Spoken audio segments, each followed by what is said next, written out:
பணித்துளிகள் 10வது மூலோபதேசமான ரட்சிப்பின் அனுபவம் ஏப்ரல் 30, 2024. புதிதாக கழுவப்படுதல். நாம் அவருக்குள் தேவனுடைய நீதியாகும்படிக்கு பாவமறியாத அவரை நமக்காக பாவமாக்கினார். 2 கொரிந்தியர் 5:21. சலவை செய்தலில் கூட மாற்றம் ஏற்பட்டுள்ளது. சில வகை துணிகளை துவைக்க சலவை இயந்திரங்களில் சூடான அல்லது வெதுவெதுப்பான தண்ணீரை பயன்படுத்தி வந்தனர். ஆனால் புதிய சவுக்காரங்கள் கண்டுபிடித்த பிறகு, அதாவது வாஷிங் பவுடர், அனைத்து சலவைகளையும் இப்பொழுது குளிர்ந்த நீரிலேயே சலவை இயந்திரங்களில் செய்ய முடிகிறது.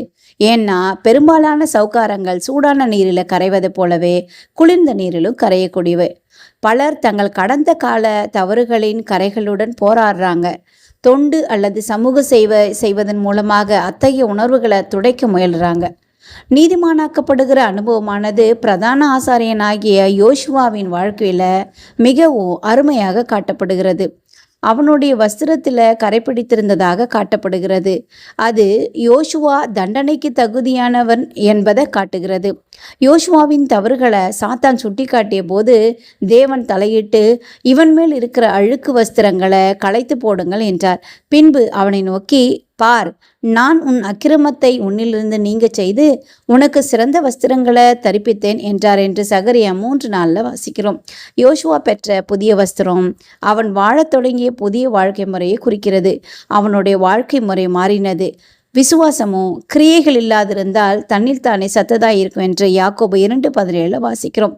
யோசுவா நற்கிரிகளை செய்து தனது கடந்த காலத்தை மறக்க முயற்சிக்கவில்லை. மாறாக தனது கடந்த கால வாழ்க்கையின் குற்ற உணர்வு தன்னை பாரப்படுத்துவது நின்றதால் இப்போது நற்கிரியைகளை செய்ய ஆரம்பித்தான். இன்றைய செயலில் காட்டுங்கள். கடந்த காலத்தில் சோர்வடைந்துள்ள ஒருவரை ஊக்கப்படுத்துங்க. இன்றைய ஆழமான ஆராய்ச்சிக்கு ரோமர் 5:19, பிலிப்பியர் 3:9, சகரியா 3:2 கொடுக்கப்பட்டுள்ள வசனங்களை ஆழமா தியானிங்க. இந்த நாள் உங்களுக்கு இனிய நாளாக இருக்கட்டும்.